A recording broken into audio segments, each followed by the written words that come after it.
نبی رحمت صلی اللہ تعالی علیہ وسلم کی تشریف آوری سے پہلے ہزارہا مسائل تھے۔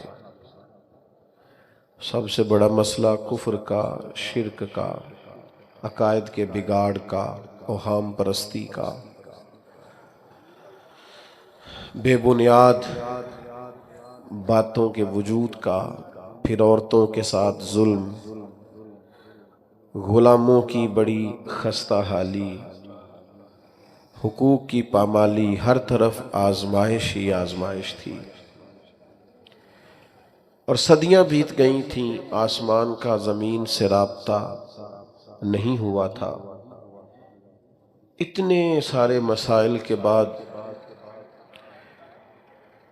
جو آسمان کا زمین سے پہلا رابطہ ہوتا ہے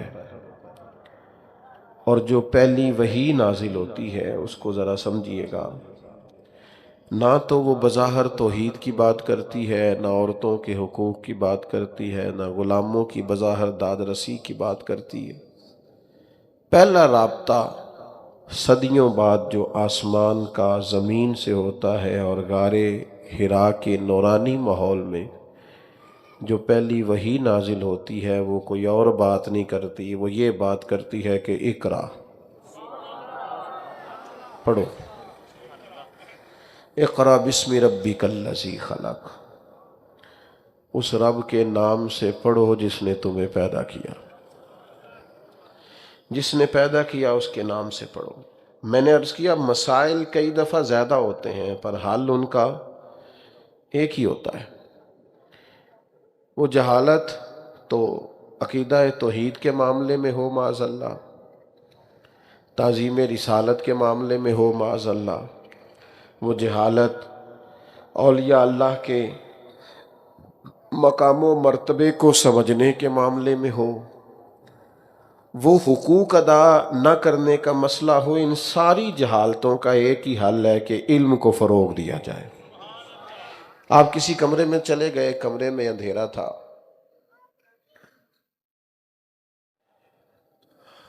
آپ جب اس کمرے میں داخل ہوئے تو آپ نے محسوس کیا کہ اس میں بہت سارے موذی جانور جمع ہو گئے، بچھو بھی ہے، چھپکلی بھی ہے، سانپ بھی ہے، کھٹمل بھی ہے، ڈھیر سارے جانور اس میں جمع ہیں۔ تو اگر آپ اندھیرے کے بیچ رہ کے ان سارے جانوروں کو پکڑنا چاہیں یا مارنا چاہیں تو نہیں پکڑ سکتے۔ ہو سکتا ہے کہ کوئی جانور آپ کو تکلیف دے، جانور بہت سارے ہیں، کمرے کے اندر مسائل بہت زیادہ ہیں، لیکن ان کا حل ایک ہے کہ آپ کمرے میں اجالا کر دیں،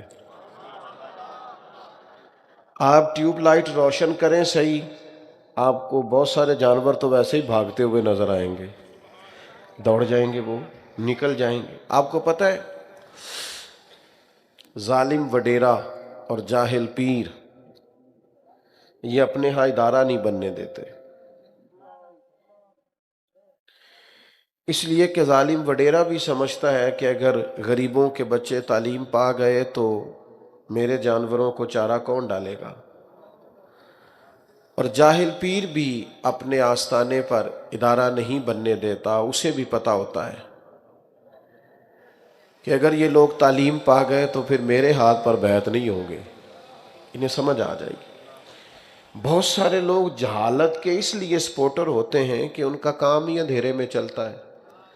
اب کو مجھ سے ناراض نہ ہو جائے تو مجھے یہ جملہ کہہ لینے دیں کہ ڈاکوؤں کو اندھیرا پسند ہی بڑا ہوتا ہے، انہوں نے لوٹنا ہوتا ہے تو انہیں اندھیرا بڑا پسند ہوتا ہے۔ اور میرے امام کا آج عرس بھی ہے، وہ کہتے ہیں سونا جنگل رات اندھیری، چھائی بدلی کالی ہے۔ سونا جنگل، اچھا میں اب آپ سے یہ تو نہیں کہتا کہ آپ سارے شعری ذوق پیدا کریں، لیکن ترتیب تو ملاحظہ کریں نا کتنی خوبصورت ہے۔ سونا جنگل، رات اندھیری اور چھائی بدلی، یعنی ایک تو حالات ٹھیک نہیں، ایک جنگل سونا ہے، سونا جنگل، رات اندھیری اور چھائی بدلی، اللہ کرے آپ کو نہ سمجھ آئے۔ ایک تو حالات ٹھیک نہیں، یہ پہلے مصرے کا مطلب ہے، اور دوسرے کا مطلب یہ ہے کہ ایک تو حالات ٹھیک نہیں، اوپر سے جن کو کنجی دی ہے وہ چور ہے۔ ایک حالات ٹھیک نہیں، یعنی سونا جنگل، رات اندھیری، چھائی بدلی، سونے والوں جاگتے رہنا، چوروں کی رکھوالی ہے۔ ایک تو حالات ٹھیک نہیں، اوپر سے رکھوالی چوروں کی ہے، اور یہ جو سونا ہے نا، ایک تو وہ والا سونا ہے نا جو نیند آنے پہ سونا ہے، اور ایک وہ والا سونا ہے جو قیمتی بڑا ہوتا ہے۔ تو دونوں کو مشورہ ہے، سونے والے کو بھی مشورہ ہے، اور جس کے پاس سونا ہے نا، ایمان کا سونا، اس کو بھی مشورہ ہے کہ سونا جنگل، رات اندھیری، چھائی بدلی کا، او سونے والوں جاگتے رہنا، چوروں کی رکھوالی۔ فروغ علم، میں بڑی درد دل کے ساتھ ایک بات کروں گا،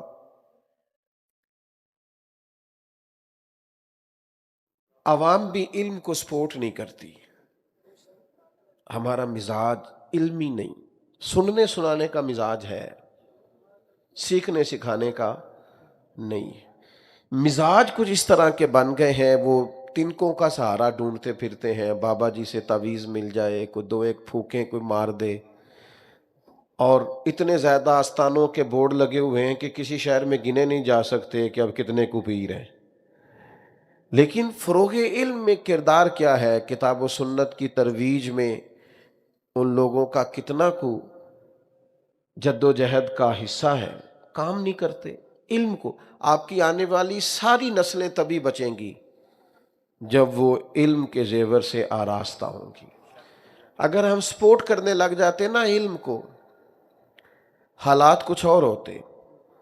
اپنے بچوں کو مزاج، اور پھر ہمارے ہاں تو باقاعدہ پراپوگنڈا کیا جاتا ہے، او پڑھ لکھ کے کیڑا نوکری ملنی۔ او خدا کے بندے، پڑھنا لکھنا نوکر بننے کے لیے؟ پڑھنے لکھ کے تو بندہ شہنشاہ بن جاتا ہے۔ آپ پڑھ لکھ کے نوکری کرنی ہے، پڑھ لکھ کے بادشاہی کریں گے، نوکری کیوں کرنی ہے؟ تو کوئی اس لیے پڑھنا لکھنا ہے۔ میں چند ایسے کسانوں کو جانتا ہوں جو پڑھے لکھے ہیں تھوڑے سے، لیکن انہوں نے زمین کا سینہ چیر کے اس طرح کا رنگ بدلا ہے، انہیں سمجھ آ گئی ہے کہ اصل یہ کام کس طرح کرنا ہے۔ آپ جب تعلیم کے ساتھ جڑیں گے، علم کے ساتھ وابستہ ہوں گے، جب آپ کسی چیز کو پڑھیں گے، اذان ہو رہی سے فلاں جگہ سے بڑا فیض ہے، تو فیض کے ذریعے بھی تو انسان، چلے آپ یوں سمجھ لیں جسے فیض ہونا اس کی توجہ علم کی طرف چلی جاتی، اس کا ذوق علمی بن جاتا ہے۔ آپ کیا سمجھتے ہیں قرآن و حدیث پڑھنے پڑھانے سے انسان کتنا کو فیض یاب ہوتا ہے جو سارا دن ہی مدینے والے محبوب کی باتیں کرے؟ اس پر کتنا کو وہ رنگ چڑھتا ہے، کتنی کو وہ خصوصیت چڑھتی ہے۔ وہ کبھی قرآن مجید کی آیات کی تفسیر کر رہا، کبھی احادیث مبارکہ کی شرح کر رہا، کبھی وہ تطبیق پیدا کر رہا، کبھی وہ اس سے مسائل اخذ کر رہا، کبھی وہ کسی طرح سے کسی چیز کو سمجھا رہا۔ علم کا ذوق ہو، میں آپ کی خدمت میں عرض کروں گا، تھوڑی تھوڑی نا طبیعت بنائیں، آپ سیکھنا شروع کریں۔ یہ بڑا خوبصورت کام ہے، بندے کو شوق لگ نہیں جاتا، یہ شوق لگائیں پڑھنے پڑھانے کا۔ اعلیٰ حضرت رحمۃ اللہ علیہ سے جب کسی نے پوچھا کہ علم کے ذرائع کیا ہیں، تو فاضل بریلوی رحمۃ اللہ علیہ نے فرمایا باقاعدہ کسی عالم کے پاس بیٹھنے سے بھی علم آتا ہے، افواہ رجال سے بھی علم آتا ہے، صحبت علماء سے بھی علم آتا ہے۔ آپ آئیں جائیں بیٹھیں، مسائل پوچھیں، کچھ وقت گزاریں۔ میں نے بہت سارے ایسے لوگ دیکھے ہیں جو علماء کی صحبت میں رہتے ہیں، بڑی سنجیدہ گفتگو کرنے لگتے ہیں، ان کو چیزوں کی سمجھ آنے لگ جاتی ہے، چیزوں پر غور کرنے لگ جاتے۔ تھوڑا تھوڑا ذوق بنائیں۔ اگر آپ بالغ ہو گئے تو مسائل نماز کو سیکھیں۔ اچھا آپ یقین کریں، ہر کام کا ایک ذائقہ ہوتا ہے، یہ مسائل سیکھنے کا بھی ایک ذائقہ ہے۔ یہ آپ کبھی پیدا تو کریں، آپ کو مزہ آئے گا، یہ بڑا لطف ہے۔ ہم نے دیکھا ہے لوگ ایک دوسرے کو سوال بھیجتے ہیں، مسئلہ پوچھتے ہیں، کہتے ہیں جناب اس پہ یہ رائے بھی ہے، اس پر فلاں امام کا یہ قول بھی ہے۔ یہ بھی ایک مزیدار کام ہے، اس سے بڑا لطف آتا ہے۔ مسائل نماز سیکھیں آپ، حقوق العباد کا علم سیکھیں. یہاں علماء بیٹھے ہیں، میں حوالہ بھی کیا پیش کروں. حضور علیہ السلام نے فرمایا انصاب کا علم بھی سیکھو، رشتوں کا علم سیکھو، تمہیں صلہ رحمی کرنے میں آسانی ہو. ہمیں چیزوں کو سیکھنا چاہیے. غور میں بڑی ذمہ داری سے کہا کرتا ہوں، پھر عرض کرتا ہوں، اگر ساری عوام کو پتہ چل جائے نا شادی سے پہلے کہ 3 طلاقیں اکٹھی دینے سے طلاق واقع ہو جاتی ہے، پر سارے بچوں کو رٹایا جائے شادی سے پہلے، تو بہت سارے گھر ٹوٹنے سے بچیں. لیکن ہم کیا کریں، ہم نے یہاں بھی رٹے رٹائے موضوع بیان کرنے ہوتے ہیں، یہاں بھی مہینے کے حساب سے جمعہ ہوتا ہے. لوگ اس طرف تو آتے نہیں کہ قوم کو باشعور کیا جائے. مسائل سیکھیں. آپ شادی سے پہلے اگر میاں بیوی کے حقوق بچوں کو سکھانے میں کامیاب ہو جائیں جو کتاب و سنت میں آپ کو بڑے وثوق سے کہہ سکتا ہوں کہ گھروں کی ڈھیر ساری لڑائیاں ختم ہو. شعور بیدار ہو کہ میرے ذمے تو یہ ڈیوٹی ہے. ہم سیکھتے نہیں. ہم نے نا مطلب صاحب کہتے ہیں میری دکان پہ میری فیکٹری پہ آ کے نا ذرا بچوں سے قرآن مجید پڑھا دے. میرا خیال ہے وہ اس لیے پڑھواتے ہوں گے کہ پہلے ذرا تلاوت کرائیں، کیونکہ میں نے فیکٹری قرآن کے حکم کے مطابق چلانی، اس لیے کراتے ہیں تلاوت. کیوں کرواتے ہیں؟ اچھا مجھے بتاؤ، فیکٹری اور دکان شروع سے کرنے سے پہلے قرآن مجید کی تلاوت کرائی جائے اس سے زیادہ برکت ہوگی، یا فیکٹری چلائی اس طرح جائے، دکان چلائی اس طرح جائے جو قرآن و حدیث میں آیا ہے؟ پتہ ہے اس کی برکت کتنی ہے؟ اس کی برکت بتاؤں؟ عمر بیت گئی حضور کے قدمین شریفین تک پہنچنے کے لیے، اور معراج ہے کسی صوفی کی کہ وہ محبوب کے قدموں تک کوئی درویش پہنچ جائے. پر میرے نبی کریم علیہ السلام نے فرمایا جو سچ بول کے تجارت کرے گا نا، اللہ اسے قیامت کے دن نبیوں کے ساتھ جگہ عطا فرمائے گا. آپ یہ سیکھیں. یہ جو لوگ کہتے ہیں نا میں دنیا داری چھوڑنے لگا ہوں، تو بھئی آپ اگر سچ بول کے تجارت کر رہے ہیں تو یہ تو کام آپ کو حضور کے قدموں تک لے جائے گا. یہ تو روحانی کام ہے. آپ کی مجھے ایک دوست کہنے لگے 3 فیکٹری ہیں، 1500 لوگ کام کرتے ہیں، لیکن میں دنیا داری چھوڑنا چاہتا ہوں. میں نے کہا مہربانی کریں 2 اور لگائیں، 1500 گھروں کا چولہا جلتا ہے، آپ 2 فیکٹریاں اور لگائیں تاکہ 2500 گھروں کا چولہا جلے. آپ لوگوں کو بھکاری نہ بنائیں، کام پہ لگائیں، محنت کی عادت ڈال. شعوری زندگی اس شخص کو نصیب ہوتی ہے جس کے پیچھے قرآن و سنت کے علوم کی طاقت ہو. مجھے فیض بڑا ہے جی فلاں بزرگ کا، تو فیض ہے تو پھر تو آپ کا شوق بڑھ جانا چاہیے. یہ دیکھیے نا حضرت عبداللہ ابن عباس رضی اللہ تعالیٰ عنہ نے نبی کریم کو وضو کرایا تو حضور خوش ہو گئے، اور خوش ہو کے حضور نے علم کی دعا دی، یا اللہ اسے کتاب و سنت کا علم عطا فرما. یعنی خوش ہو کے دعا کیا دی؟ بولنا ہے آپ نے، علم کی دعا دی نبی پاک، اللہ اسے علم دین عطا فرما. آپ بات کو سمجھیں. یعنی محبوب جب پورے راضی ہو گئے نا تو حضور کے سینے کا فیض یہ ہے کہ علم کی دعا عطا فرما رہے ہیں. پورے خوش ہیں جب جناب رسالت مآب صلی اللہ تعالی علیہ وسلم. اور پھر کیا، وہ جس طرح آج کل سارے پیروں کے بچوں کو علم لدنی آ گیا نا، سارے ہی اللہ خیر کرے کہتے ہیں اس کو فیض بڑا ہے. میں نے کہا کمال ہو گئی ہے، سارا فیض آپ کے گھر میں رہنا ہے، باہر تو بالکل نہیں جا سکتا میرا خیال ہے. یہ بھی شہزادہ ہے وہ بھی شہزادہ ہے، کیسے کام چلے؟ حضور نے دعا دی. نبی کریم دعا دے دیں تو کمال ہو جاتی، علم لدنی کے دروازے کھل جاتے. لیکن اس سے کیا ہوا؟ حضرت عبداللہ ابن عباس کو شوق علم پیدا ہوا. پھر وہ ایک ایک صحابی کے دروازے پہ گئے اور ان سے جا کے کہا میں نے سنا ہے آپ کے پاس محبوب کی چند احادیث ہیں، میں سماعت کرنے کے لیے آیا. اب تو ہمارے ہاں تو رواج اب بڑا کم ہو گیا ہے، مفتی صاحب جانتے ہیں. محدثین کی ایک طرز یہ بھی ہوتی تھی کہ وہ کسی کو بزرگ جانتے تھے تو سفر کر کے جاتے تھے اور کہتے تھے میرا دل کرتا ہے میں ایک حدیث آپ سے پڑھ کے نہ تو آپ سے سند لوں، میں شاگرد. یہ شوق ہوتا تھا کہ میں فلاں جگہ سے کچھ سماع کروں، یہ درد ہوتا. اور لوگ اس کے لیے گھومتے تھے، بڑا بڑا زمانہ جاتے تھے. آپ نے ناراض نہیں ہونا، ہمارا نا محنت کا ذوق نہیں. اب میں نے علماء کی باتیں سب کو تو نہیں نہ بتانی، ویسے یہ کہ جو گوگل سے جمعہ تیار کرتا ہے کرتا تو زیادتی ہے نا، اسے چاہیے تو یہی نہ کہ کتابیں کھولا کرے. ناراض ہو گئے ہو؟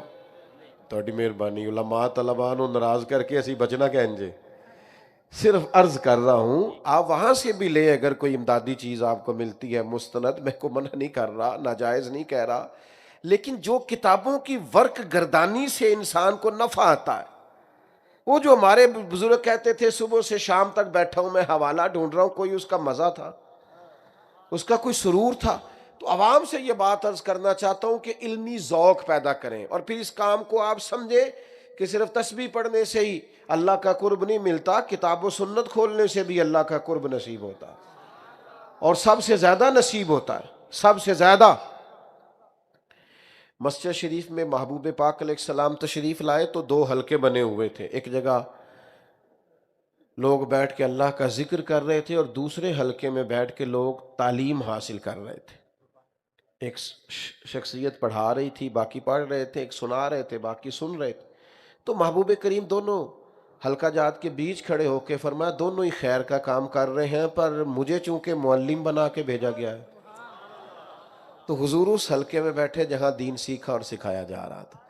آپ سے میں یہ اپیل کروں گا کہ ایک تو وہ بچہ داخل کرانے آیا ایک صاحب میرے پاس مدرسے میں، تو ان کی ابھی عمر اپنی کوئی 35-40 سال کے قریب تھی. تو کہنے لگے یہ بچہ نہ آپ حفظ میں داخل کر لیں، ہماری بھی بخشش کا کوئی ذریعہ بن جائے گا. عموماً اسی طرح کے جملے لوگ بولتے ہیں. تو میں نے انہیں کہا کہ اللہ خیر کرے، آپ خود بھی پڑھیں، ابھی 35-40 سال تو عمر ہے، آپ کنجوں کی بخشش کا ذریعہ خود بن جائیں. آپ نے ابھی سے اسی پہ تقیہ لگا لیا ہے. آپ خود پڑھیں، آئیں رات کو بیٹھیں، اساتذہ کے پاس حاضری دیں، شروع کریں. تو میں آپ کی خدمت میں عرض کروں گا کہ آپ جس عمر میں بھی ہیں، کسی نے دیکھنا تو میں دکھاؤں گا جس شخص نے 65 سال کی عمر میں قرآن مجید حفظ کیا ہے. اللہ نے تو اسے آسان کر دیا یاد کرنے والوں کے لیے. ہم نے ایسے لوگ دیکھے جنہوں نے 40 سال میں پڑھنا شروع کیا کتابوں. آپ آئیں، کتاب و سنت سے جڑیں، علوم کو دیکھیں، آپ کو ایک عجیب سا نظارہ آئے گا جب آپ بہیں گے نا اس رستے میں. قرآن مجید کی وہ کیا کہا تھا حضرت عبداللہ ابن عباس نے کہ اب تو میرے اونٹ کی نکیل بھی گم ہو جائے نا. وہ بندے کا نا جس سے پیار ہو جائے دکھ سارے اسی کو سناتا ہے نا. پتہ ہوتا ہے نا بچے کو کہ مطلب میں نے سارا کچھ اماں سے ہی کہنا ہے. چلو تہاڈی نہیں گل کردا، اساں تے جیڑی گل ابا جی نو منانی ہوندی سی وہ بھی اماں جی نہ کری دی سی. یہ بھی ہوتا تھا بچپن میں کہ والدہ ذرا اماں نو ذرا راضی کرنا سوکھا ہے نا، جلدی ہو جاتی ہیں، بلیک میل بھی جلدی ہو جاتی ہیں، جلدی ابا جی سے بھی جو منوا. تو بچے کا پتہ ہوتا ہے کہ میری ساری دلچسپیاں ہی ماں سے. حضرت عبداللہ ابن عباس نے اس طرح قرآن مجید سے دلچسپی قائم کی، اس طرح وابستگی ہوئی، اور میں کہوں گا اتنی دل بستگی ہوئی کہ پھر کہنے لگے میرے اونٹ کی نکیل بھی گم ہو جائے تو میں کسی اور کو دکھ نہیں سناتا، قرآن سے پوچھتا ہوں، قرآن ہی مجھے بتا دیتا ہے. تو جڑو نا اللہ رسول کے کلام کے ساتھ، آؤ نا میرے بھائی اس رستے کے مسافر بنو. باتیں جو کہ زیادہ نہیں کرنی، جتنا سیکھنا ہے وہ بحث کے لیے نہیں سیکھنا، عمل کے لیے سیکھنا ہے. ہمارے ہاں نا مطلب آپ نے ناراض نہیں ہونا، جو 4 مسئلے سیکھتا ہے نا ایک خطیب صاحب سے، وہ دوسری مسجد کے امام سے جا کے بحث شروع کر دیتا ہے، ادھر سے سوال پوچھتا ہے ادھر لڑائی شروع کر دیتا ہے. آپ جو سیکھیں عمل کے لیے سیکھیں. میں ایک طالب علم ہوں اور میں کوئی ایسی بات نہیں کرنا چاہتا جس سے محسوس ہو کہ میں کوئی بزرگانہ گفتگو کر رہا ہوں. یہاں علماء بیٹھے ہیں، لیکن میں نے اپنی زندگی جتنی گزاری ہے اس کا نچوڑ آپ کو عرض کرتا ہوں. جب بندہ علم پر عمل کرتا ہے تو سکون بڑا آتا ہے، اسے محسوس نہیں ہوتا کہ میں 2 کشتیوں کا مسافر ہوں، الجھا ہوا نہیں رہتا. اس کی جو عملی زندگی ہے نا وہ اس کے دل کو ٹھنڈا کرتی ہے. جب انسان بہت زیادہ علوم سے واقف ہو، بڑی باتیں کرنی آتی ہوں، بڑا سمجھدار ہو، سب لوگوں سے کہتا ہو کہ میں بڑا باشعور ہوں، لیکن عمل کے حساب سے زیرو ہونا، تو سب سے زیادہ وہ خود تکلیف میں ہوتا ہے. اس کی گفتگو دیوانوں کی گفتگو ہوتی ہے، کیونکہ وہ صرف گفتگو کا قائل ہے. آپ جو پڑھیں، جو سیکھیں، پھر اس پر عمل کریں، اپنی زندگی عمل والی گزاریں. مفتی صاحب کے بارے میں بہت سارے لوگ بڑی ساری باتیں کرتے ہیں. مجھ سے ایک صاحب نے کہا مفتی صاحب کے پاس آپ اکثر ہی چلے جاتے ہیں، تو میں نے کہا باقی وہ عالم کتنے ہیں، فاضل کتنے ہیں، یہ تو علماء صاحب لگائیں گے، میرا ان کے بارے میں صرف اتنا تجزیہ ہے کہ مفتی صاحب شریف آدمی ہے۔ اب یہ دیہاتی سا تجزیہ ہے، تو مطلب یہ کہ آپ اس کا کوئی بھی مطلب نہ نکالیے گا، باقی بھی سارے شریف ہی ہیں۔ عرض کرنے کا مقصود یہ ہے کہ بعض لوگ اپنی مزاج میں ایک نفاست رکھتے ہیں، ان کی طبیعت میں ایک ٹھہراؤ ہوتا ہے، بعض لوگوں کے دلوں میں نرمی ہوتی ہے، رقت ہوتی ہے۔ جب آپ بہت باشعور ہو نا، پھر آپ کو بہت زیادہ وزادار بھی ہونا پڑتا ہے، آپ کو اپنا عالمانہ وقار بھی قائم رکھنا ہوتا ہے۔ ابھی تھوڑی دیر پہلے میں ایک جگہ پہ عرض کر رہا تھا کہ اگر کوئی اونچی کرسی پہ بیٹھتا ہے نا، تو پھر اسے تھوڑا سا جنہاں نے پر کے سر تے چایا، پھر قدم رکھن ڈر ڈر کے، پھر انہیں محتاط بھی زیادہ ہونا چاہیے۔ آپ کا دعویٰ پیشوائی اور مقتدائی کا ہے، تو پھر بھئی آپ کا تقویٰ بھی تو شاندار ہونا چاہیے۔ آپ اس لیول کے ہوں، معیار ہو، آپ نے اگر کچھ پڑھا ہوا ہے، آپ باشعور ہیں، پھر اس پر عمل کریں۔ آپ گفتگو نہ سنائیں کہ جناب وہ میں تو فلاں ڈگری رکھتا ہوں، تو میں تو جناب BBA کیا ہوا ہوں، تو میں تو MS ہوں۔ ٹھیک ہے آپ ہوں گے، لیکن آپ کا اٹھنا بیٹھنا بتائے گا آپ کتنے تعلیم یافتہ ہے۔ میں ایک دفعہ فلائٹ میں سفر کر رہا تھا، عمرے کی فلائٹ تھی، تو ایک بزرگ داخل ہوئے، تو اب ظاہر ہے سارے لوگ تو نہیں نہ جانتے، اکثر سفر نہیں کرتے، عمرہ شریف کا سفر بہت سارے لوگ دیہاتی بھی کرتے ہیں اور کئی دفعہ پہلا بھی ہوتا ہے۔ تو جس طرح ان کو اندر آئے، جو سیٹ خالی دیکھی اس پہ بیٹھ گئے، تو وہ عملہ جہاز کا ان کو اٹھانے لگا کہ آپ یہاں سے اٹھیے اور سیٹ نمبر جو ہے آپ کا، اس کے مطابق آپ اپنی نشست پہ تشریف لے جائیے۔ تو پیچھے ایک جوان بیٹھا تھا، تو وہ کہنے لگا ہے ساڈے پنڈ دے بندے نہیں سیانے ہو سکتے، کہ جنہوں تعلیم پڑھی ہوئے تو انہوں نے پتا ہوئے نا۔ تو میں نے پیچھے پلٹ کے دیکھا، میں نے ان سے کہا بزرگ آپ کے گاؤں کے؟ کہنے لگے ہاں۔ تو میں نے کہا تعلیم ہے آپ کی؟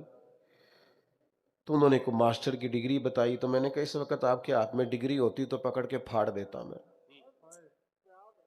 اگر آپ کو پتہ چل گیا تھا یہ آپ کے گاؤں کے ہیں، بیچارے سادہ ہیں، تو پھر تو آپ کو اٹھ کے ان کو پکڑ کے لانا چاہیے تھا، پھر تو آپ کو ان کو نشست پہ بٹھانا چاہیے تھا، سیٹ بیلٹ اپنے ہاتھوں سے باندھنا چاہیے تھا، پانی کی بوتل پیش کرنی چاہیے تھی، اور یہ کہنا چاہیے تھا بزرگوں میں فلاں جگہ بیٹھا ہوں، ضرورت پڑی تو آواز دے لیجیے۔ یہ سکھایا آپ کو؟ یہ تو آسان کام ہے کسی کو جاہل کہہ کے جان چھڑانا، تو آسان ہے، لیکن میرے نبی کریم کا کمال یہ ہے کہ حضور نے جاہل کہہ کے لوگوں کو چھوڑا نہیں، بلکہ پکڑ کے عالم بنا دیا ہے، مقتدا اور پیشوا بنا دیا ہے۔ خود نہ تھے جو راہ پر، اوروں کے رہبر بن گئے، خود نہ تھے جو راہ پر، اوروں کے ہادی بن گئے۔ وہ کیا نظر تھی جس نے مردوں کو مسیحا کر دیا، وہ کیا نظر تھی جس نے مردوں کو مسیحا کر دیا۔ تو شعور بانٹیں، شعور۔ اگر آپ بہت پڑھے لکھے ہیں اور آپ کے ماں باپ ان پڑھ ہیں، تو پھر آپ کے حوصلے کا پتہ چلے گا، پھر آپ کے حوصلے کا پتہ چلے گا۔ امام اعظم سے بڑی مثال میں کہاں سے لاؤں؟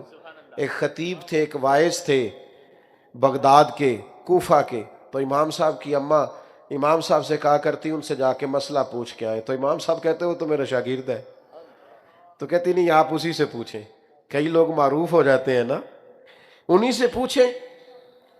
تو امام صاحب اپنی یہ ہے علم، کہ قرآن نے کہا اف نہیں کرنا تو نہیں کی، ضد نہیں کی، گئے جا کے اس شخص سے کہا جناب مسئلہ بتائیے، تو وہ کہنے لگے استاد جی میں نے مسئلے بتانے،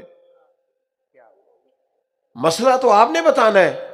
تو فرمانے لگے میری اماں چونکہ آپ پہ مطمئن ہوتی ہے، تو اس سوال کا جواب میں آپ کو بتاتا ہوں، پھر آپ مجھے بتائیں، تو پھر آپ کا نام لے کے میں اپنی امی کو بتاؤں گا۔ یہ ہے علم کا کمال، کہ آپ اپنوں کے لیے پھر نرم دل ہو جائیں، پھر آپ کا رنگ اور ہو جائے، پھر طرز زندگی اور ہو جائے۔ تیسری اور آخری بات آپ کی خدمت میں یہ عرض کرنی ہے، اتنی بڑی تعداد میں آپ یہاں جمع ہیں،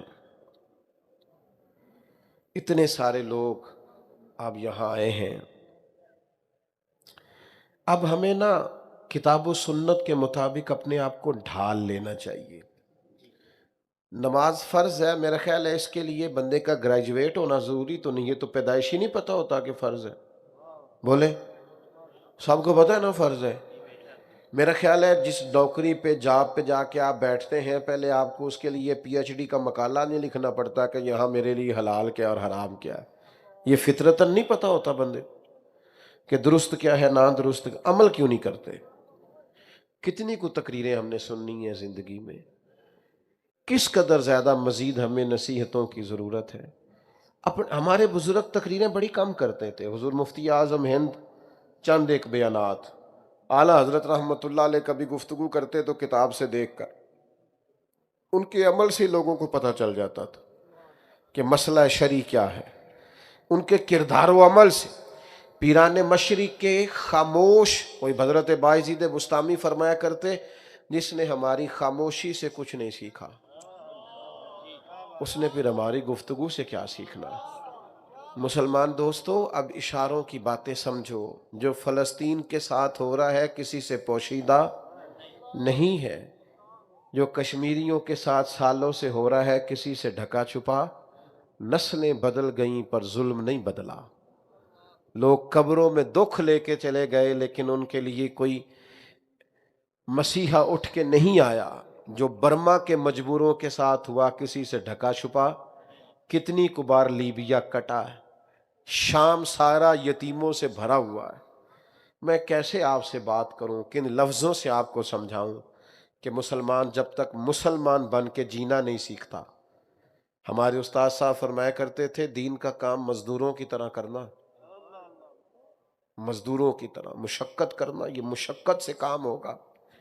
ہم کوئی عملی جدوجہد ہی نہیں کر رہے۔ مجھے بتائیے اپنے دین کی ترویج کے لیے، ملک و ملت کی خدمت کے لیے ہم نے کیا خدمات سر؟ اتنا پیارا ہے ہمیں آرام، پروٹوکول، اپنی زندگی، اپنے آپ سے پیار، اپنے لیے ہر وقت جینا، اپنے حق میں باتیں کرنا۔ انقلاب کیا آیا؟ ہم نے ایسے بزرگوں کے حالات پڑھے کہ کوئی شخص کہتا تھا نا کہ میں تو صبح صبح منڈی جاتا ہوں سحری کے وقت، تو اس وقت اگر میں آپ سے پڑھ لیا کروں تو وہ کہتے تو اس میں لے آ جایا کر، ہاں میں پڑھاؤں گا، میں بھی تہجد پڑھ لوں گا، تجھے بھی سبق دے دوں گا۔ بھائی، آپ سب اور میں مل کے کوشش کریں، شعور کو بیدار کریں، کتاب و سنت سے جڑیں، اپنے آپ کو اداروں سے وابستہ کریں، مدارس میں چل کے جایا کریں، ہفتے کا ایک کا دن کسی ادارے میں گزارا کریں۔ آپ یہاں کوئی فرشتے نہیں بستے، کمزوریاں سستیاں ہر جگہ ہی ہوتی ہیں سب اداروں میں۔ آپ کے آنے سے توانائی بڑھے گی، آپ آئیں گے، اچھے مشوروں کا تبادلہ ہوگا، آپ آئیں، لیکن علم کو سپورٹ کریں، شعور کو سپورٹ کریں، کتاب و سنت کے فروغ میں اپنا اپنا کردار ادا کریں۔ نوجوانوں سے کہوں گا، بیہودہ چیزیں اور بیہودہ معاملات کو شیئر کرنے کی بجائے آپ کوشش کریں کہ صحیح مستند احادیث مبارکہ، کتاب و سنت کی خوبصورت چیزیں آپ آگے لے کر کے جائیں، کچھ تھوڑا سا ماحول بنائیں اور اپنے عمل اور کردار میں حسن اخلاق کو اور ہمدردی کو اور خیر خواہی کو لے کے آئیں۔ اب ہم نے بڑا کچھ سن لیا ہے، بڑا کچھ سیکھ لیا ہے، اب دو چار قدم اٹھائیں اور عمل کا رستہ اختیار کریں۔ میرے دل سے بڑی دعا نکلتی ہے، اللہ تعالیٰ اہل سنت کے ہر ادارے کو آباد رکھے اور مفتی صاحب کے ادارے کو اللہ تعالیٰ برکات عطا کرے۔ جو کہہ سکا ہوں اللہ قبول فرمائے، بات کرتے ہوئے کہیں بھول گیا ہوں تو اللہ مجھے معاف فرمائے۔ آخر دعوانا اللہم صلی